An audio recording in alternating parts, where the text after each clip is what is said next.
the Dawgs Podcast with your hosts, Blake Reneker, Justin Charles, and Josh All. Hey, what's up, Browns fans? Welcome back to another episode of the Dawgs Podcast. Josh All, your host today. Happy Thanksgiving week to everybody out there.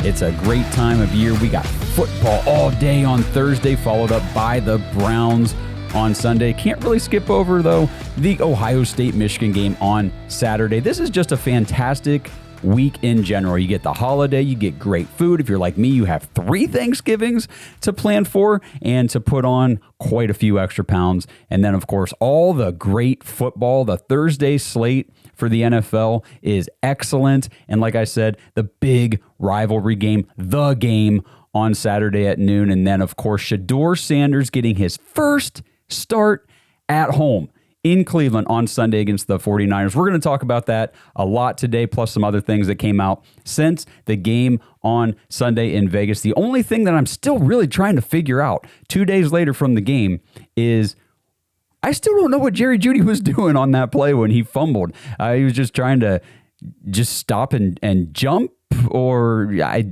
have no idea. We have no idea. I'm sure you guys have no idea. It is a mystery. Jerry Jeudy is kind of just...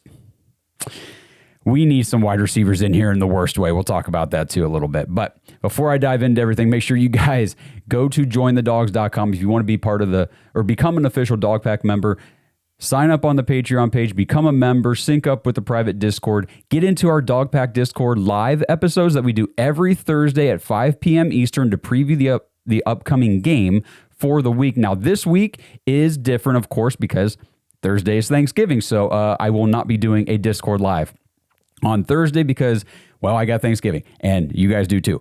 So it will be tomorrow, Wednesday. This is the only week we're going to change it up. Wednesday, tomorrow, 5 p.m. Eastern, Dog Pack Discord Live. We'll preview the Browns and 49ers on Sunday. So that's jointhedawgs.com. And I wanted to mention this because I broke this out finally today. I was waiting and waiting to wear this shirt for whenever Shedeur Sanders was finally going to be the starting quarterback for the Browns. This is our, if you don't want to spend all the money to buy a jersey, because let's face it, those things are very expensive, from the team shop, we've got jersey shirts available on our merch store. That's thedogspodcast.com/shop.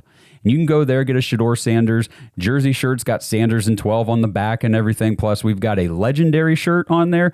And there is also a Shedeur by the Shore shirt on there. And I'm sure we'll come up with more the longer he maintains this starting spot and hopefully shows us all that he can be at least the short-term future for the Cleveland Browns, if not the long-term.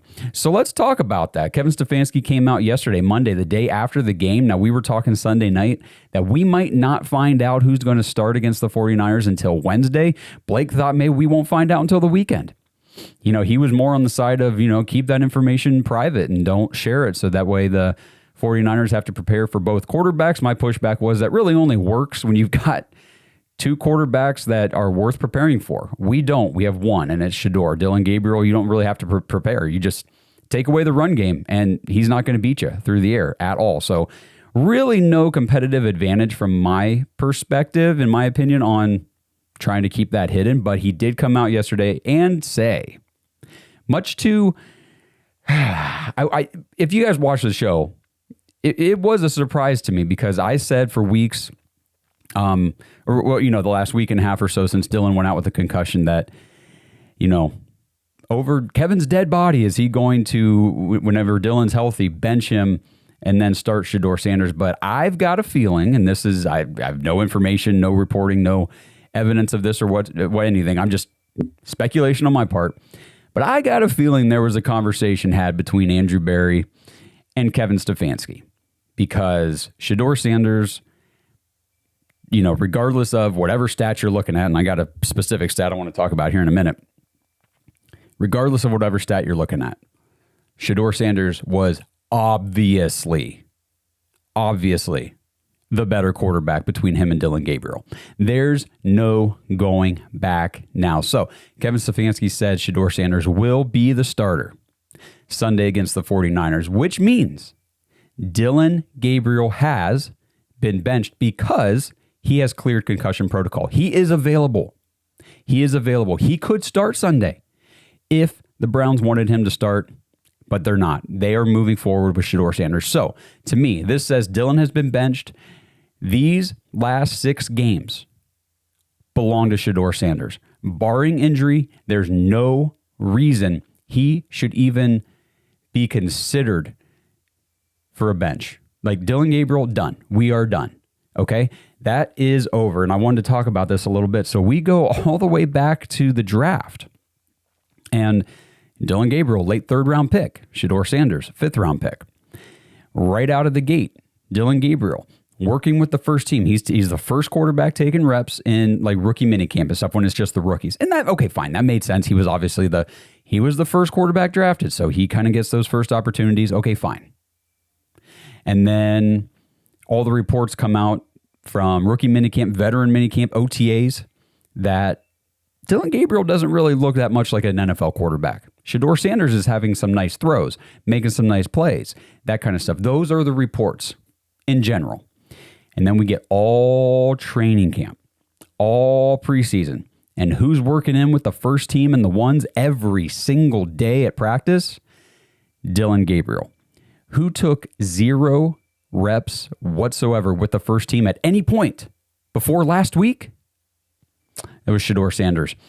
So it's just interesting to me that Dillon Gabriel was the guy getting all the opportunities. And at some point, I mean, Kevin Stefanski, it is a question for me. What did you see in practice on the field that told you, I'm sticking with Dillon Gabriel? He's going to be the one getting these opportunities. He will be the one to start games this season over Shedeur Sanders, because the sideline reporters all said opposite. They all said, if one of these guys should start games, it's Shedeur.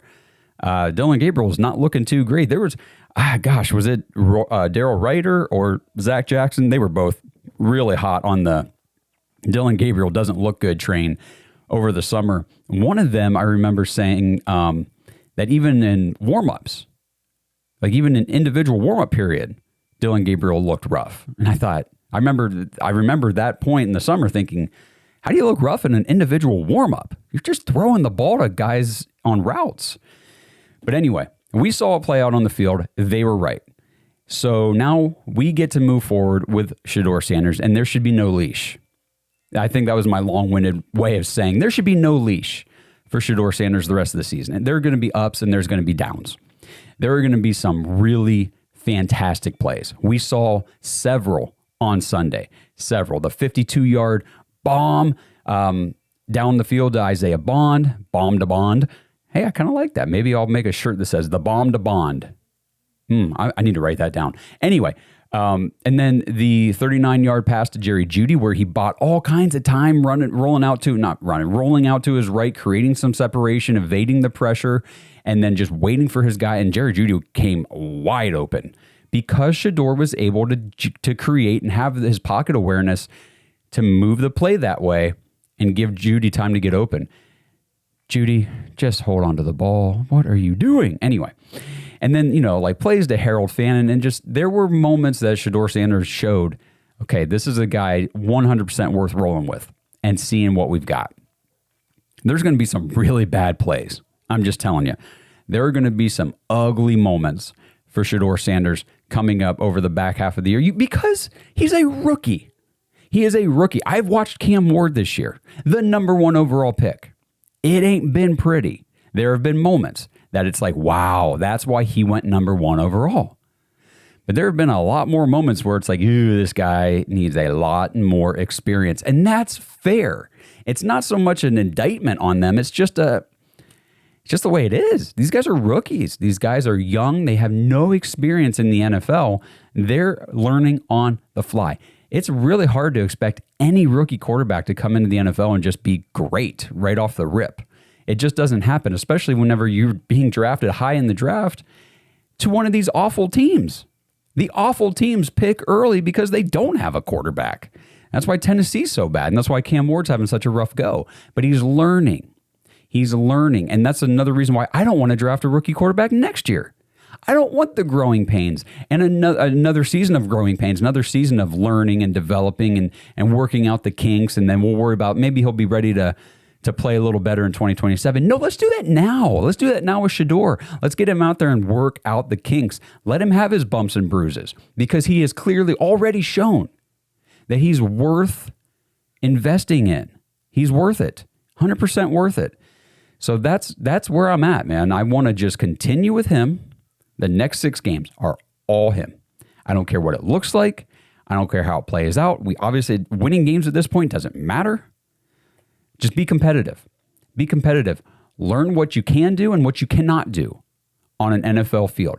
That's what these games are for, because I'm telling you guys, if we can roll into 2026 next season with Shedeur Sanders having 7 starts under his belt, I'm just saying, we can use those draft picks to get receivers and build the offensive line. We can use free agency. I don't want to use free agency to build the receiver core. Now, we can use free agency to maybe add 1 or 2 receivers that are going to be like a wide receiver 3 or 4 on the team. You do not get you don't get wide receiver 1s in free agency. Wide receiver 1s, the alpha dogs, the stud receivers in the NFL, only come to you via the draft or trade. It's the only 2 ways you're getting one of those guys. It's the only way. All you get in free agency are overpaid wide receiver 3s and previous wide receiver 1s who are now 32, 33 years old. That's free agency, okay? Or I should say the high end of free agency. The rest of free agency for wide receivers is just filling out the depth chart. That's it.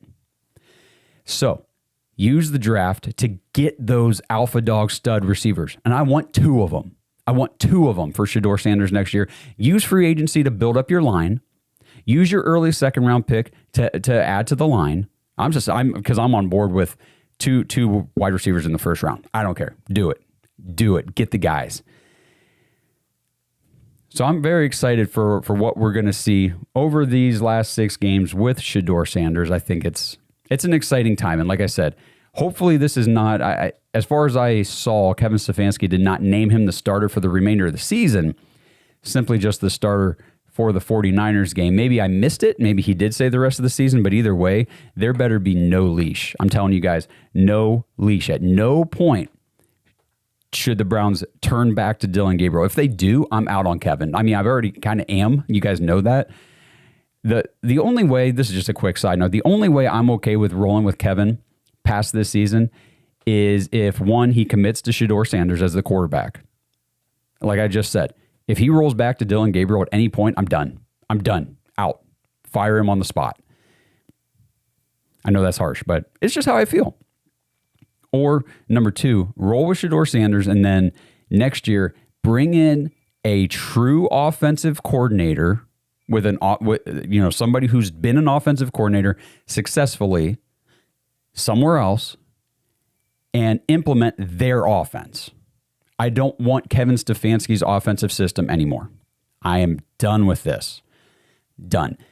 I know the players, the personnel on the offense aren't great, but the offensive system is trash. It's old. It's outdated.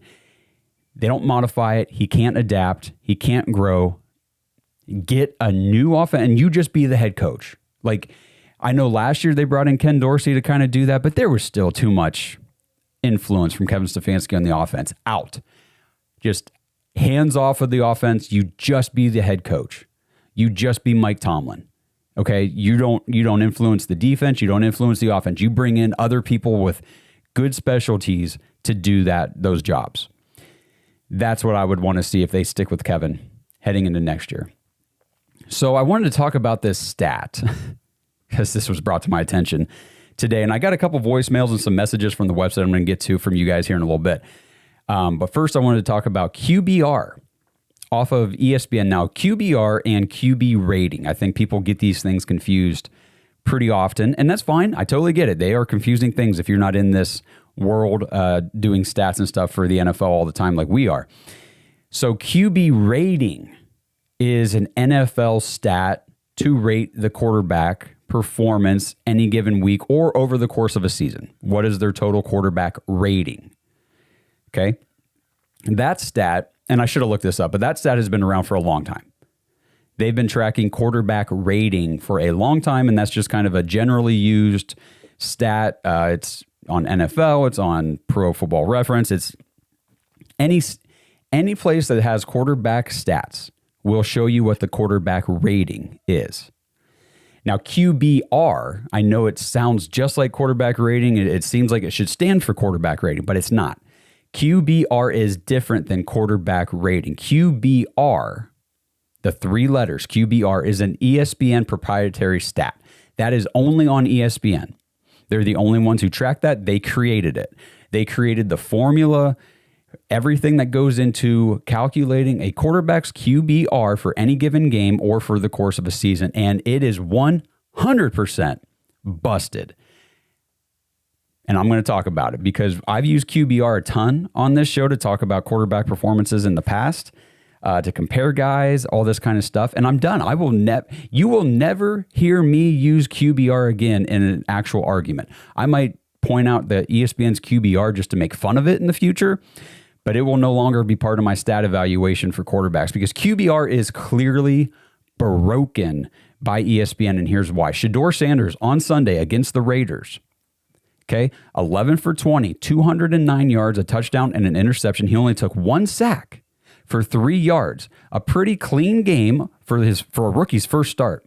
His QBR per ESPN was 8.4. Now, QBR is on a scale of 100. 8.4. To compare that, they gave Geno Smith a 12.7 QBR. He was sacked 10 times for negative 77 yards. And they gave him a higher QBR than Shedeur Sanders.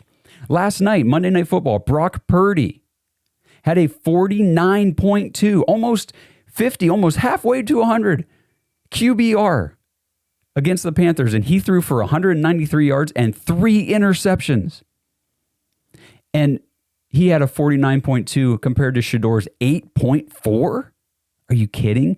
And this is the one that really, this is the one that showed me, these next two, showed me that QBR can no longer be used as a serious stat. JJ freaking McCarthy had a 17.9. Over twice the QBR that Shedeur Sanders had. JJ McCarthy, 17.9 against the Packers. You know what his stats were? 87 yards, no touchdowns, 2 picks, and 5 sacks. JJ McCarthy might be the worst quarterback in the NFL right now. His performance on Sunday against the Packers was abysmal. And they gave him 2 times higher QBR than Shedeur Sanders. And this one just ended QBR altogether for me. I went back and looked.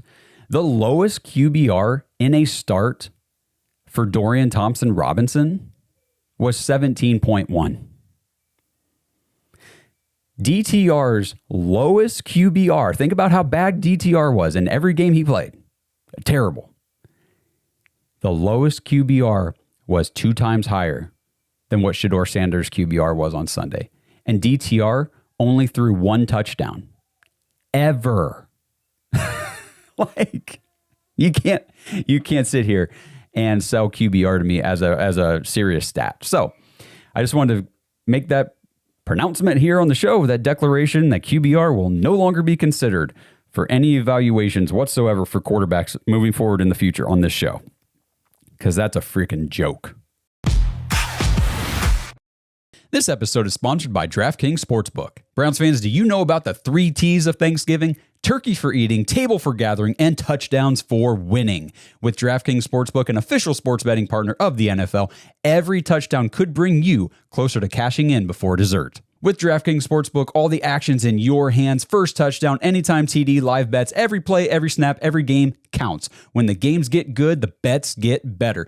Here's the best part. New customers bet just $5, and if your bet wins, you'll get $200 in bonus bets instantly. So when touchdowns happen, we feast. Download the DraftKings Sportsbook app and use code BROWNS. That's code BROWNS. Bet $5 and get $200 in bonus bets if your bet wins. In partnership with DraftKings, the crown is yours. Gambling problem? Call 1-800-GAMBLER. In New York, call 877-8-HOPE-NY or text HOPE-NY 467-369. In Connecticut, help is available for problem Gambling. Call 888-789-7777 or visit ccpg.org. Please play responsibly. On behalf of Boot Hill Casino and Resort in Kansas, pass-through of per-wager tax may apply in Illinois. 21 and over. Age and eligibility varies by jurisdiction. Void in Ontario. Restrictions apply. Bet must win to receive bonus bets which expire in 7 days. Minimum odds required. For additional terms and responsible gaming resources, see dkng.co/audio. Limited time offer.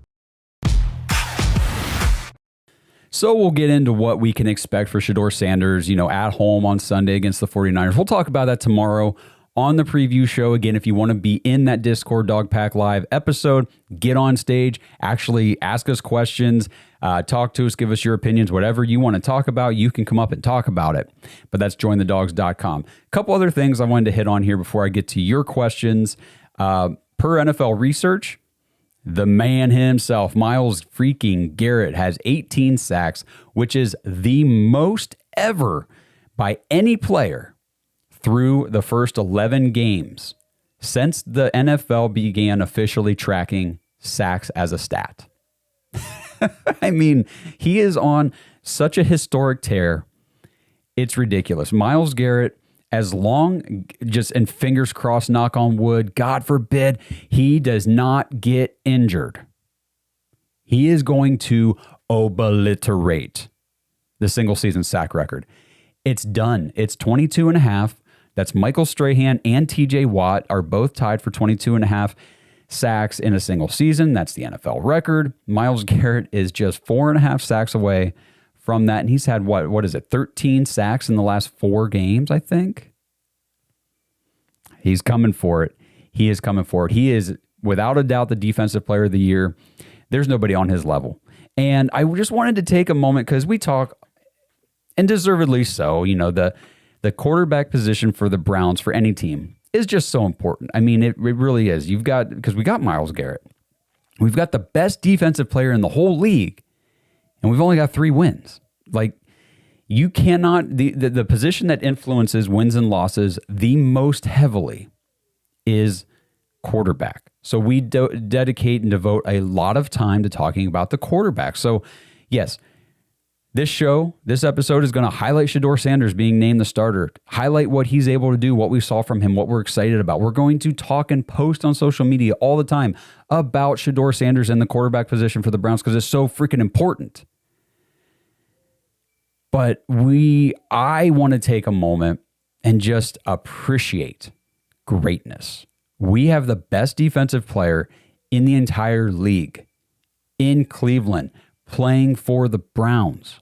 And I just want to make sure that we acknowledge that and appreciate what we are watching every week with Myles Garrett, because this might be we might be witnessing the best single season performance by a defensive player ever right now, or, an edge rusher, a pass rusher for sure, because he could be breaking the record this year. What he is doing cannot be understated. And it's something that, whether you're a longtime Browns fan like me or a new Browns fan, which I know a lot of you are, this is something you'll remember the rest of your life. You'll tell your kids, your grandkids, well, I remember Myles Garrett. I remember that season. You might not remember that it was 2025. You might not remember who the quarterback was. You might not remember what the record was. But you're going to remember you watched Myles Garrett destroy the single season sack record. Probably the single best defensive season of all time. First ballot Hall of Famer, played for your team. You got to watch him every week for your team. The team ain't good. The record ain't good. It's been tough to watch overall, but gotta appreciate what Myles Garrett is doing this year. It is. And the thing is, it's just not going to last forever. He's 30, 31. He's got probably a few more seasons, high-level seasons in him. But we're at the pinnacle right now. We are at the top of the mountain watching what Myles Garrett can do. So enjoy these last 6 games, watching Myles Garrett, despite what the offense does, the struggles, the lack of talent, all that stuff. Appreciate Myles Garrett and what he's doing. It has been so much fun.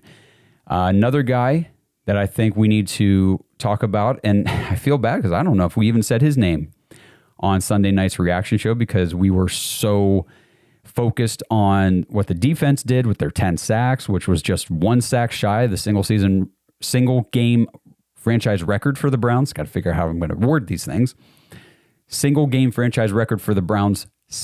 Most sacks was 11. I forget when or whatever, but I know that was the number. So they had 10 on Sunday. And we talked a lot about Shedeur Sanders, obviously, but the guy that we needed to mention more, Quinshon Judkins, man. Holy crap. Quinshon Judkins missed the first game of the season, had limited action in his first game back in Baltimore in week 2. Despite those things, he is still leading all rookie running backs in rushing yards. Quinshon Judkins has 667 yards on the season and 7 touchdowns. Okay, and the way he scores his touchdown, the rate at which he's scoring, and now with Shedeur Sanders at quarterback and the potential for the offense to get closer to the goal line and maybe score some more points than we have all year, there's a very real possibility that we are watching what is about to be a 1,000-yard, 10-touchdown season. Rookie season for Quinshon Judkins. Talk about impressive. You got him at number 1, Ashton Genty, who we just faced, at number 2 with 604 yards and 4 touchdowns. Trevion Henderson for the Patriots, 558 yards and 5 touchdowns. And then Ja'Cory Crosky-Merritt for the Commanders, 498 yards, 4 touchdowns. And then number 5 in the top 5 is Kyle Monangai for the Bears, 461 yards and 4 touchdowns. What's interesting about this is you got Quinshon Judkins, who was a high second-round pick, leading the pack. You've got Ashton Genty, who was a high first-round pick, and he's at number 2. Trevion Henderson, obviously, just 2 picks after Quinshon in the second round. But then number 4 and number 5 on this list, and I think number 6 might have been Cam Scadaboo. So the next guys on this top rushing leaderboard were all late-round picks. Scadaboo, I think, was early 4th, so mid-round. But then Crosky-Merritt and Kyle Monangai were like 6th or 7th-round picks. So it just goes to show that there are elite running backs that you can take early, and then there are very serviceable running backs that if you get them in the right system, behind the right offensive line, can really put up numbers. And you can get those guys later in the draft. But I'm just so excited to see Quinshon Judkins at the top of this leaderboard.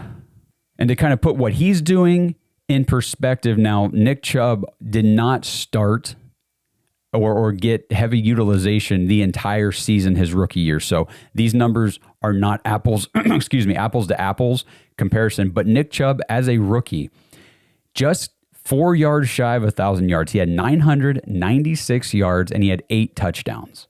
So again, that was in just 9 games started. He didn't really get a whole lot of run before they got rid of Carlos Hyde that year because Hugh Jackson wouldn't use him. So again, comparing Quinshon's rookie year to Nick Chubb's is not fair. I acknowledge that. It's not apples to apples. But just to put it in perspective, Nick Chubb is a rookie, 996 yards, 8 touchdowns. Quinshon Judkins already 667 and 7. So a couple more touchdowns, and he's past what Nick Chubb did as a rookie. And as long as he doesn't get hurt, all this stuff is barring injury, of course. But he should surpass the 1,000-yard mark as a rookie for sure.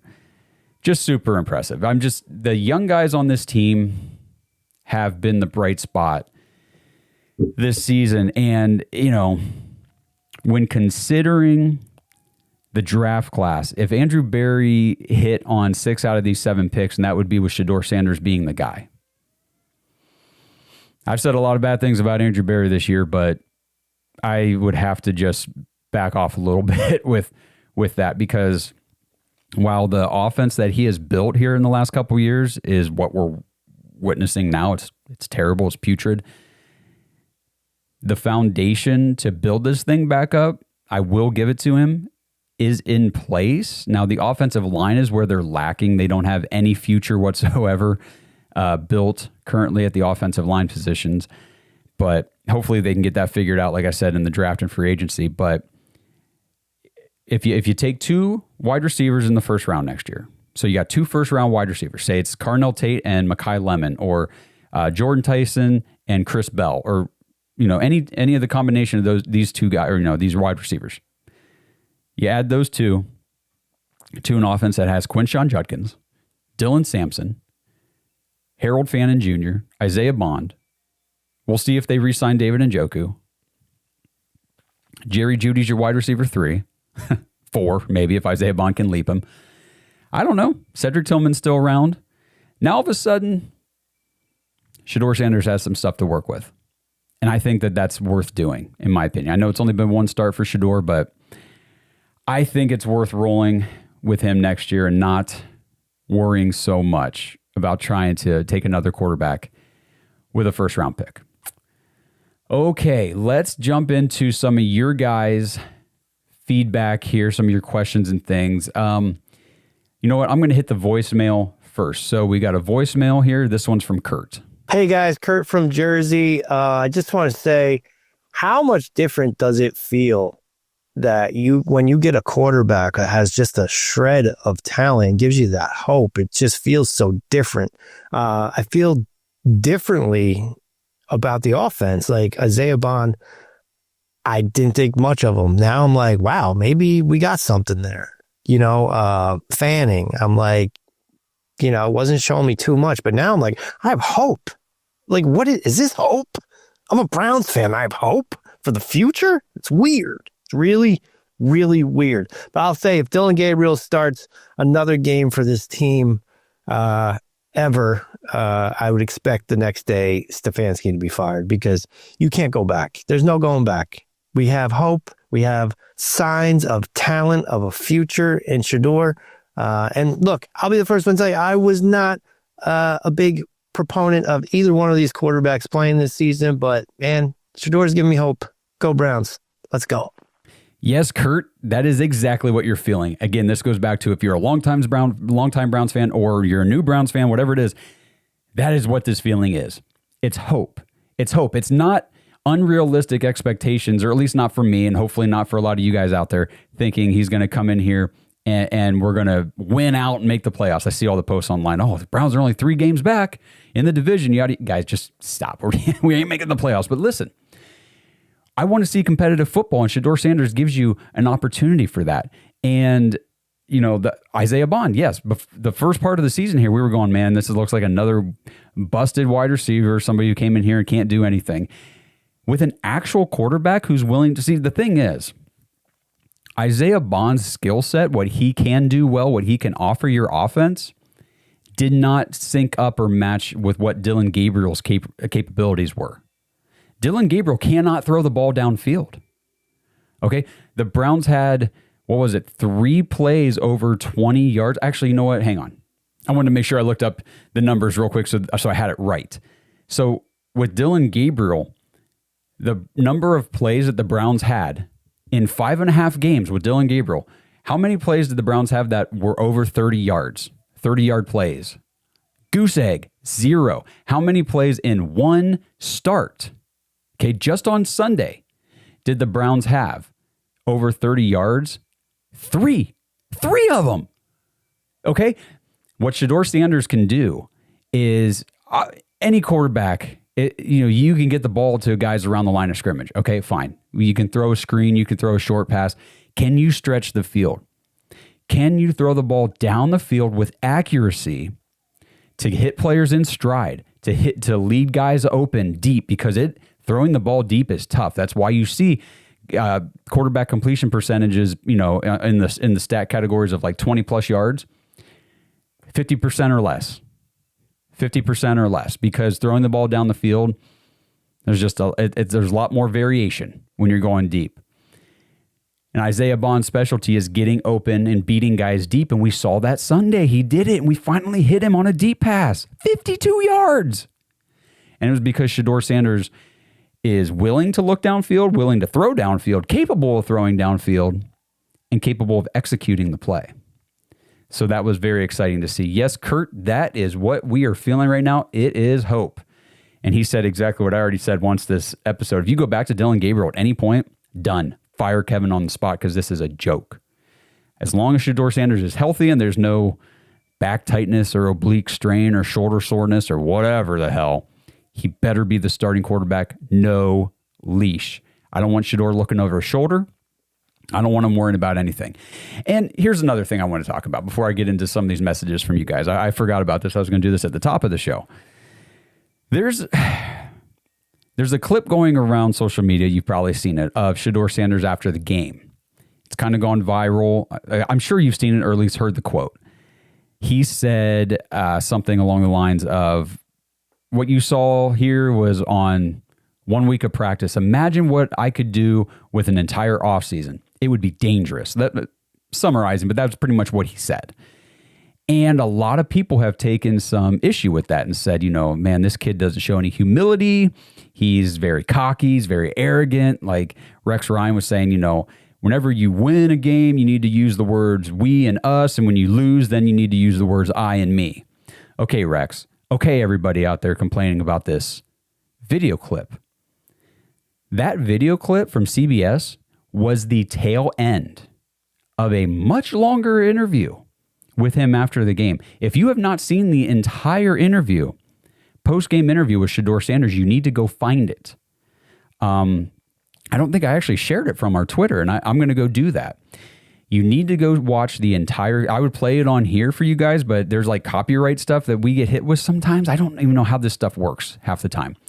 But I will just summarize what happened. So after the game, he was, pulled aside by the sideline reporter to hey, Shedeur, how's it feel to come out here and win your first start and all that kind of stuff? And the first thing he said, the first thing he did in that interview was praise God. It's the first thing he did. Gave all the glory, all the praise to God. And he did that after her first question. Then she asked him something else, and he did it again. Praise God, glory to God. He said, this ain't me, this is God's work on display. He said that the whole team earlier in the week got together in the locker room and had like a long, deep discussion about God and everybody's purpose just in life and on the football field and on the team and things like that. There was such a spiritual awareness and connection in what he was saying. And if you got to watch the whole clip because he elaborates so much on how, every opportunity that he has is given to him by God. It's not him doing it. He's just trying to take advantage of what God gives him, and how, not everybody's, in a great situation in life. You just need to have faith and lean on God. I mean, the whole interview was very impressive because he's like a 23-year-old young guy, celebrity, has all the money in the world. And his down-to-earth responses were great. And then like in the middle part of that interview, he was talking about how wonderful it was to have his mom and his dad and his brother, and how football is such an important thing for the family. It was a really good interview. And then at the very end, is whenever I forget exactly how she led into it, but then he said, hey, this was off 1 week of practice. Just wait until imagine if I had a whole off season to prep and develop and get ready. And that's the part that goes viral, and people are saying, oh, he's not very humble or all this and that. Man, you watch that whole interview from him, everything he said in there, it's a completely different perspective, a completely different takeaway. He is super humble. He's super faithful, and he's very vocal about it. And I appreciated everything he had to say. Go watch it. I'll share it on our socials so you guys can see it too. All right, message from Kane on the website. He says, just a quick one in addition to Myles Garrett's reaction on the sideline. And that was when Shedeur made that 52-yard throw to Bond. What do you guys make of his post-match interview? And Kane calls it a match because he's from overseas in Ireland, right? You're in Ireland, I think, Kane. Sorry if I'm getting that wrong.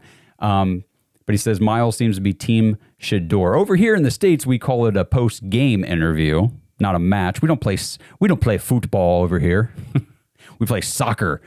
And we watch football. I'm just messing with you. I'm just messing. Kane's a good guy.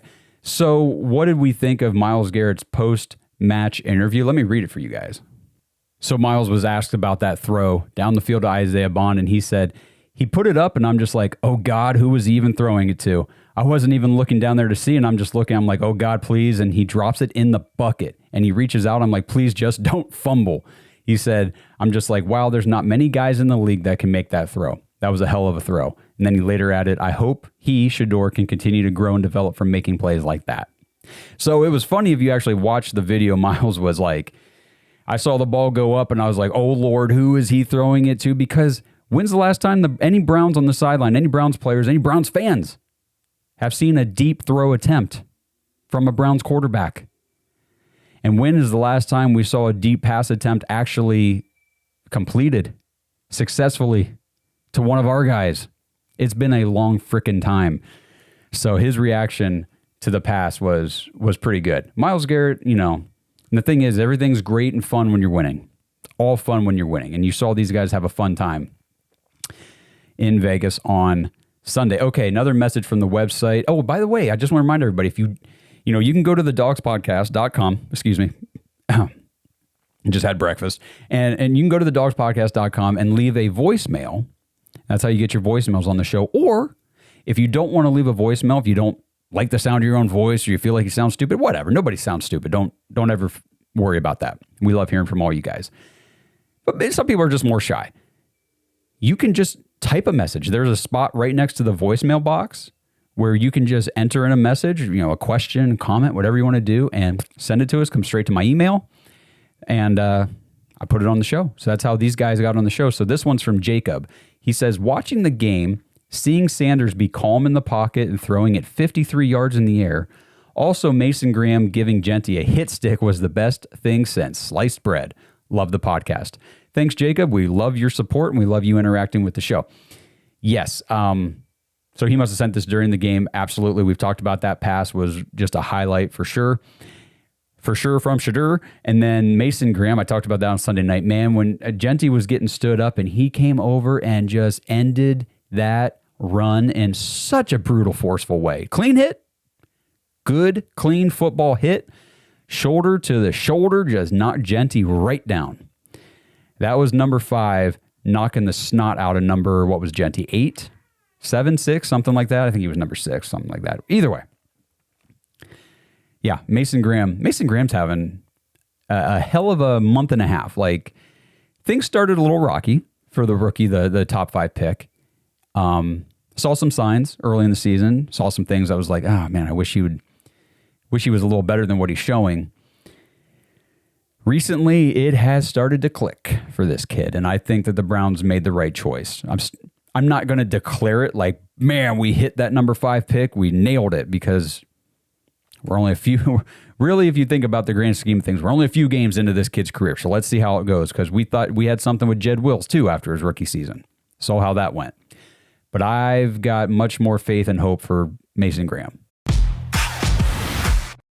This episode is sponsored by Omaha Steaks. Browns fans, you know Christmas comes at you fast as soon as Thanksgiving is over, and that's why I simplify my gift-giving process with Omaha Steaks. And whether you're sending an unforgettable gift or just treating yourself to holiday perfection, Omaha Steaks delivers the world's best steak experience. I get everybody in my family Omaha Steak gift packages every single Christmas, and they love it. They've come to expect it, so now I just have to continue to deliver every year. Because they've got gift packages for whatever people want. They've got steak and burgers. They got brats and hot dogs. They've got chicken and pork chops. They've got seafood, appetizers, whatever you're looking for the special people in your life, Omaha Steaks has the answer. So save big on unforgettable gifts with Omaha Steaks. Visit omahasteaks.com for 50% off site-wide and get an extra 20% off select favorites during their cyber sale. And for an extra $35 off that, use promo code BARK, B-A-R-K, at checkout. That's omahasteaks.com.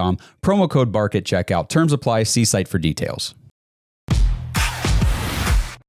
All right, next, this one is another message from the website from Benji. Benji says, Shedeur Sanders breaks the Browns' rookie quarterback losing streak for a rookie's first start. If you guys remember, Browns quarterbacks, and the thing is, they weren't all rookies. There were, I think Brady Quinn didn't get his first start until his second season in the NFL, if I remember correctly. But Browns quarterbacks in their first career NFL start since 1995, 0-17. 17 opportunities for a Browns quarterback to lead his team to victory in his first career start, and none of them succeeded. None of them. Shedeur Sanders, the only one. Okay, so then he goes on and he says, he showed to me that he can be the guy with time and reps. If he is not the starter for the rest of the year, here's another one. Then Kevin Stefanski needs to be fired as soon as he names Gabriel as the starter. I agree, Benji. I agree, Kurt. You guys are right on the money with this. He says, Browns get the win. Go Browns. Another streak that Shedeur Sanders ended was 13 straight road games that the Browns lost. The last time the Browns won a game on the road was week 2 of 2024 down in Jacksonville, where they barely edged out the Jaguars last year. barely to get that road win. It was, what was that? The end of that score, 19-16 or something. It wasn't great. It wasn't a great game for the Browns, but they got the win on the road, and they have proceeded to lose 13 straight games on the road until Sunday when they beat the Raiders in Vegas. So another losing streak ended. It was a great day for Browns fans. Again, a lot of people will say, well, it was just the Raiders. Why are you guys getting so hyped? Because we're just the Browns. Blake said that on Sunday night. We're 2-8. They're 2-8. We suck. They suck. It's a big deal. It's a big deal whenever you don't win games, whenever you've lost 13 straight in a row on the road and you get a win. We played the Jets on the road and added to that road losing streak with the Jets, okay? Beating anybody on the road for the Browns is a big deal. So don't let anybody tell you guys it's not a big deal that the Browns beat the Raiders. It's a big freaking deal. Be happy about it. Be excited. This is time. This season has been a season of doom and gloom and negativity on these Tuesday episodes. I come in here and tell you how bad the offense was, how bad Dillon Gabriel sucks. We need to move on, blah, blah, blah, fire Kevin. A different tone today because we won. Because we won and we have hope. To go back to Kurt's voicemail, we have hope. It's a different day. It's a different day. Things change fast in the NFL. Remember that. Okay. Last message from the website. This is from Matt. He says, hey, Dog, Pat, Mac, Dawes here. It's the end of the first quarter, and I've seen enough. I did my video at halftime, Matt. I said the same thing. He says, Sanders looks decent, showing enough for us to not draft a quarterback next year. Let's get him some wide receiver and O-line help to see what he can do next season. But Kevin needs to be gone. Twice he takes Sanders out of the game to score a touchdown. Get out of here. He hates Sanders. It's obvious. Too many coincidences. Things like not getting any reps since April. That draft video where he looked super annoyed they got Sanders, not putting Sanders at backup when Dillon started. It took them trading Joe to put Sanders at backup and still no first-team reps. Get Kevin out of here. Let's go Browns. Okay, Matt. There's a lot of stuff in there that I've said they had to, Andrew Berry had to trade Joe Flacco away to get Shedeur Sanders moved up the depth chart. I firmly believe that. Because Kevin wasn't going to do it. It was Dillon Gabriel is clearly ready to be the starter. We're going to bench Joe Flacco, but we're going to keep Joe Flacco as the backup. Well, then the games played out. It's like, you really thought Dillon Gabriel was ready to start games? He looks terrible. Like, he looks bad. Very, very bad. So Andrew Berry said, okay, well, I'm just going to ship Joe Flacco out of here. Now you got to make Shedeur QB2. And I'm pretty sure there was definitely a conversation had after that Raiders game on Sunday where it was, hey, look, I know you want to go back to Dillon. I know you don't want Dillon to lose his job because of injury. I know Dillon was your pick. He was your guy. We're done. We're done. And Kevin said, fine, okay. Shedeur's the starter. What else did you say in here, Matt? Sorry, I get a little bit sidetracked on my own rants. Okay, so taking Shedeur Sanders out of the game on the goal line to run the Wildcat. Now, if that was the first time they'd ever done that, I might give you a little bit here on that. That doesn't bother me at all because they did it in the Miami game with Dillon Gabriel quarterback. They took Gabriel out. They did it in another game too. When was it? I don't know. I don't think it was Minnesota. I forget. There was another game. I know they did it in the Miami game. They take the quarterback out and they put Quinshon Judkins in at the goal line for the Wildcat and he just punches it in. Like, nobody stopped that play yet. So we need to score touchdowns. You got a rookie quarterback out there who could hand it off. We see what happens when the Browns hand off to a run. A lot of times it's stuffed because the scheme and the blocking is not good for the running game. The direct snap Wildcat on the goal line, so far, unless I'm missing a play, has worked every time we've run it. I don't think it's ever been stopped. So, I mean, it's kind of like saying, oh, well, they're screwing Saquon Barkley out of touchdowns in Philly because they're just running the tush push with Hurts. No, they're not. Nobody can stop that play. Like, if it works, run it. It's kind of how I am with the Wildcat. Yeah, I'd like to see Shedeur get, the opportunity to throw a touchdown pass, but at the same time, I just want to score a touchdown. I want to win the freaking game. And if nobody can stop the Wildcat with Quinshon Judkins, direct snap, just keep running it. I don't know. That's how I feel about that one. I don't think that's any indication that they're trying to screw Shedeur, because again, they did it with Dillon. I don't know that he hates Shedeur Sanders. I think that Kevin clearly prefers Dillon Gabriel. That has been, I don't think you can really argue that. He preferred him in the draft. He preferred him in camp. He preferred him this season. Like, it's just, that's much as obvious. You can point to any factual thing that happened and say, yes, these are all true.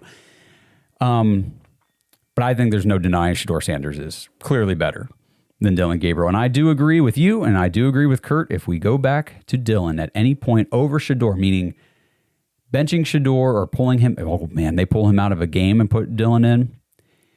Anything that's not injury related that gets Dillon on the field is a fireable offense on the spot, in my opinion. And I bet Kevin knows that. I bet Kevin knows that from the Andrew Berry side of things. All right, well, that pretty much wraps up everything I wanted to dive into today on the Tuesday episode of the show. Again, a much more positive episode today because, like you guys have talked about, and like I've been saying the whole time, we have an opportunity here in front of us. We have hope. We have a quarterback on the field who looks like he can actually play quarterback in the NFL. Again, wherever your expectations are for Shedeur Sanders, make sure you're being realistic. He is a rookie. He is a rookie. I've watched Cam Ward. I've watched J.J. McCarthy, who's essentially a rookie this year. I've watched Tyler Shuck. I like last year, I watched Caleb Williams struggle last year. People were calling for Tyson Bagent, the backup quarterback in Chicago, to be the starter at some point this year because they thought Caleb Williams was such a bust. I watched Bo Nix look terrible the first month of his rookie season. I watched Michael Penix struggle a lot this season, which was essentially his first season starting. And then there were other games where Michael Penix looked good before the injury. So quarterback is such a difficult position to play in the NFL. It's one of the most difficult positions to play in all of sports. And the transition from college and what they do in college and how simplified things are for quarterbacks in college, because you can simplify things in college. You can make it easier for these guys to be successful for your team. Because again, as a college coach, your priority is not making sure that your quarterback is prepped and ready for the NFL. Your priority is winning games for your team, for your school, first and foremost. So the transition is difficult. There's nobody holding your hand in the NFL. If you practice, whatever you're doing in your off time, which there's so much more off time in the NFL, so much more personal time, that's up to you, man. That's how hard you want to work or how hard you don't want to work. And by all accounts, Shedeur Sanders is working hard. And this is the last thing I want to talk about. Before I wrap this thing up, I just, again, want to get this off my chest a little bit too. I think as Browns fans, we need to understand that there is more upside to Shedeur Sanders being the guy for the Browns than any other quarterback we've ever tried to do this with. And here's why, okay? First of all, Shedeur Sanders was touted as a first-round talent. I'm going to keep saying that until I'm blue in the face, okay? Every draft analyst, minus maybe one or two, had him as a first-round talent. The vast majority of analysts had him as the QB2 behind Cam Ward. And there were, 4 quarterbacks taken between Ward and him. Okay? He was clearly more talented based on a tape evaluation than all those other guys. And all the evaluations that I came away with doing the film work and the other guys on the show that had us wanting to take Shedeur Sanders at 2 overall, that didn't change just because he went in the 5th round. What we saw on tape still existed. Like, that didn't just magically go away or change. It all still existed. He is on a rookie contract, and you see what NFL teams are able to do when they've got their quarterback on a rookie deal. You can invest heavily in other positions, other premium positions, to make a good football team around that quarterback. And not only is Shedeur Sanders on a rookie contract, he is on a 5th round rookie contract. That is so much lower than a first-round rookie contract. It's ridiculous. So what if the Browns can find, or if Shedeur Sanders can prove to be the guy for the Browns, that offsets every bad outcome from the Deshaun Watson mistake. All of it. You didn't have to invest a first round or multiple first round picks to go get your quarterback. You used a fifth. You don't have to worry about eating up $46 million of cap space every year to a quarterback that's not playing. You're on a fifth round contract. It's like $1 million or something. I don't even know what the annual average is. It's low. It's low. Think what the 49ers were able to do for years when they had Brock Purdy on a 7th round contract. That's essentially the same thing as far as the cap is concerned with Shedeur Sanders on a 5th round contract. And the other thing, the other major benefit to Shedeur Sanders being the guy for the Browns, and this is why as Browns fans, we should be hoping for this kid to be the answer, not rooting against him, hoping that he can be the guy. Because when it comes, say he is the guy, say he proves he can be the long-term franchise quarterback for the Browns. When contract time comes around, it could get interesting because Shedeur Sanders is already super rich. Super rich. He's got all the money in the world. He doesn't need money. He doesn't need money. That's why he doesn't care about his 5th round rookie contract numbers. He is playing football because he loves the game. That is key. That is big because we've seen guys in the NFL not necessarily playing football because they love it first and foremost. Now, everybody playing football at the NFL level obviously has a certain level of love for the game. I get that. But for that to be your driving factor, that's not every guy. A lot of the guys are there to get their paycheck, provide for the families. It's a job. Totally get it. I understand. That's all fine. Shedeur Sanders is doing this because he loves the game and because he wants to be great. To me, that is something I can get behind.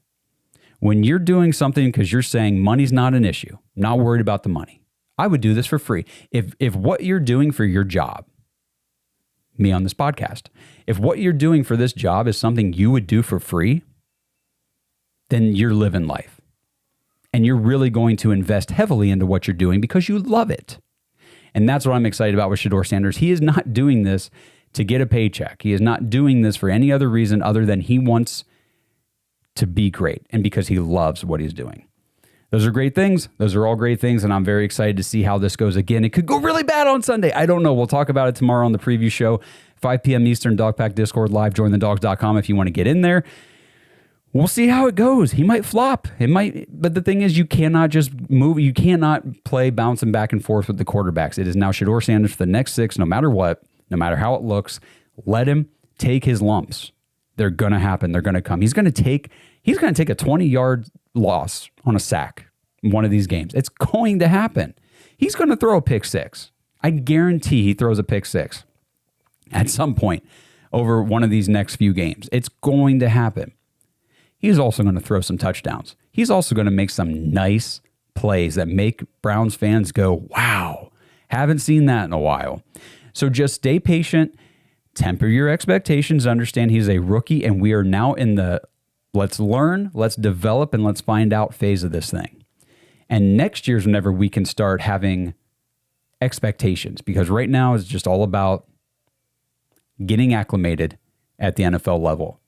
And again, after no first-team reps, after really not being prioritized whatsoever, all the way up until just last week, the kid looked pretty damn good in my opinion. So hang with us. Get ready for Thanksgiving. Again, tomorrow night, 5 p.m. Eastern, we will do the preview show. That'll be out for everybody not in the dog pack afterwards, so tomorrow evening, and then we will be MIA until Sunday night after the game when we recap whatever happens at home in Cleveland against the 49ers. So appreciate you guys tuning in, and I will see you guys tomorrow on the preview episode. Thanks for listening to another episode of the Dawgs Podcast. Make sure you subscribe on YouTube and follow us on Twitter at the Dawgs Podcast. Get your thoughts on the show at thedawgspodcast.com.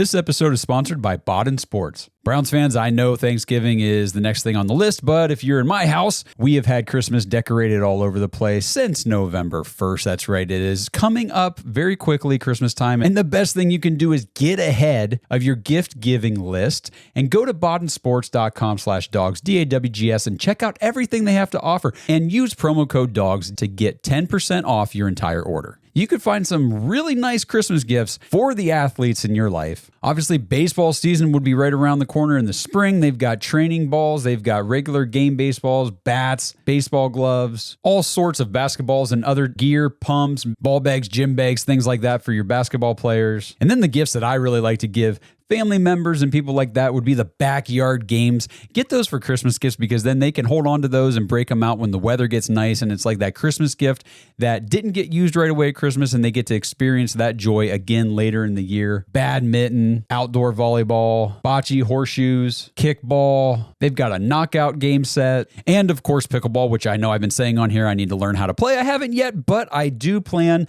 to learn at some point, and I will be getting my first pickleball set from Boden Sports. So head over to bodensports.com/dogs and get 10% off your entire order with promo code DAWGS, DAWGS, when you check out. That's Boden Sports, BADEN sports.com/dogs.